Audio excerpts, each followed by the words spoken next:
बर्बाद नहीं कर सकता। विवेकी बनने का ये फायदा होता है। और विवेकी कब बन पाओगे? जब तुम विवेकी गुरु को धारण करोगे। क्यों?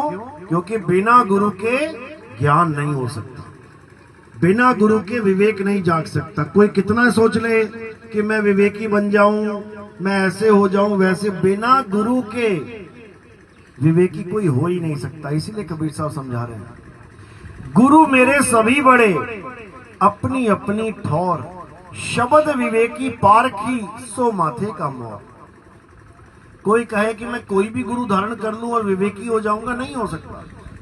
गुरु तुम्हें ज्ञान दे सकता है, तुम्हें मंत्र दे सकता है, जाप दे सकता है, अजपा जाप दे सकता है, अनाद नाद दे सकता है, तुम्हें पूजा पाठ करने सिखा देगा, हवन यज्ञ करने सिखा देगा, नदियों में स्नान सिखा देगा, पर्वतों की परिक्रमा सिखा देगा, लेकिन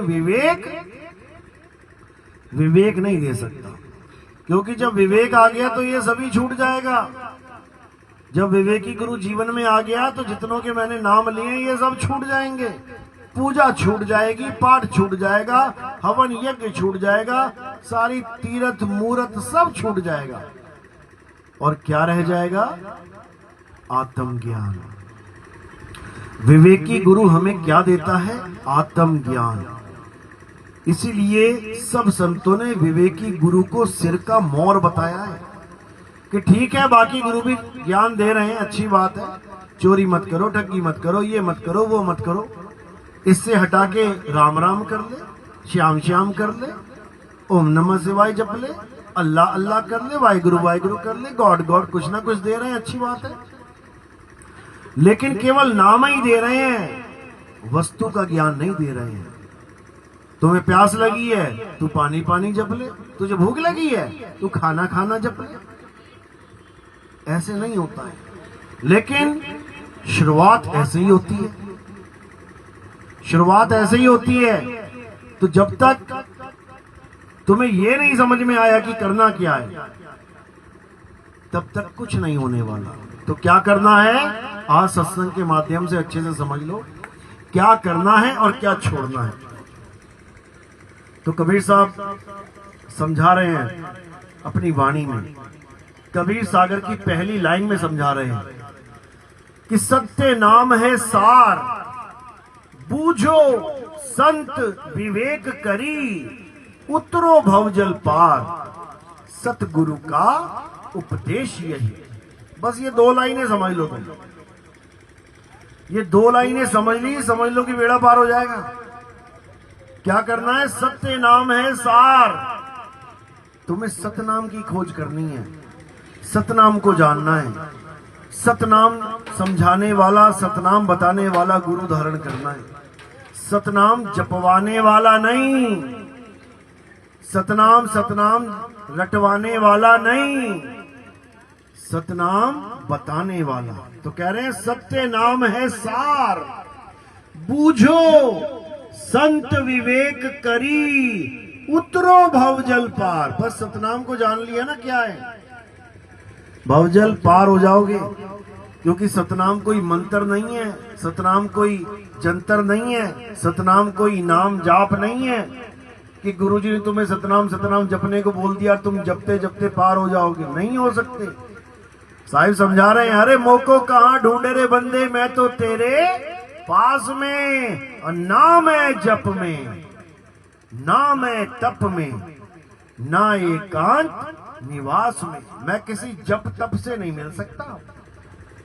भूल जाओ इस बात को कि कोई नाम जपेगा तो मैं मिल जाऊंगा, नहीं मिलेगा, नहीं मिल सकता किसी जप से। अगर जप से मिलता होता, सबसे आसान होता परमात्मा को प्राप्त करना। अरे राक्षसों ने ब्रह्मा विष्णु महेश को सामने खड़ा कर दिया, जप जप के परमात्मा क्यों नहीं खड़ा कर पाए? ब्रह्मा विष्णु महेश को जाप से खड़ा कर दिया, लेकिन फिर भी जो वरदान मांगा वो वरदान मिला ही नहीं। तो क्या फायदा हुआ खड़ा करके सामने? भाई भगवान वो होता है, परमात्मा वो होता है जो तुम्हें चाहिए वो तुम्हें दे, और जो तुम मांग रहे हो वो कह रहे भैया ये नहीं मिल सकता। फिर क्या फायदा? इससे अच्छा तो सीधे कहते ठीक है नहीं मिल सकता, जाओ भाई, हमारी भक्ति हमारे पास रहेगी, अगली बार देखेंगे। लेकिन ऐसा भी नहीं हो रहा है। भक्ति का नाश भी करवाना है तो ऑप्शन दे देनी है, ये नहीं कुछ और मांग ले। अरे कुछ और क्यों मांगना, जब मुझे चीज ही वही चाहिए तो मुझे और कुछ नहीं चाहिए। मैं इस भक्ति को जोड़ के रखूंगा, अगले जन्म में काम आ जाएगी, क्या पता परमात्मा आ जाए दया करके। लेकिन नहीं, बुद्धि काम नहीं कर रही है, ये नहीं तो वो ले लेते हैं। इसीलिए सारे धराशायी हो गए। जब दिमाग में एक ही चीज थी कि मुझे अमर कर दो, तो उस पर अटल टिक जाना था, तभी परमात्मा मिलता और बताता कि अमर होते कैसे हैं। लेकिन नहीं, क्योंकि अंदर कली काल बैठा है, भरमाने के लिए बहुत शातिर है, कहीं पर भी स्टीयरिंग घुमा देता है। तो क्या करना था, सत्य को जानना था। सत्य को कैसे जानेंगे, जब हमें सतगुरु मिलेगा। लेकिन हम सत्य को जानने की जगह क्या कर बैठे, सतनाम सतनाम जप बैठे, जपने में लग गए हम लोग। तो कबीर साहब यही समझा रहे हैं, ना मैं जप में, ना मैं तप में, और ना एकांत निवास में, मोको कहां ढूंढे रे बंदे, मैं तो तेरे पास में। कि मैं बिल्कुल तेरे पास में हूं, लेकिन तुझे विधि नहीं पता, इसलिए तू प्राप्त नहीं कर पा रहा है। अब तुझे जो गुरु ऐसे मिल जा रहे हैं, वो कह रहे हैं नाम जप ले, नाम जप ले, नाम जप ले। तो जीवन बर्बाद हो रहा है नाम जपने से। बिल्कुल नहीं जपना, ये बिल्कुल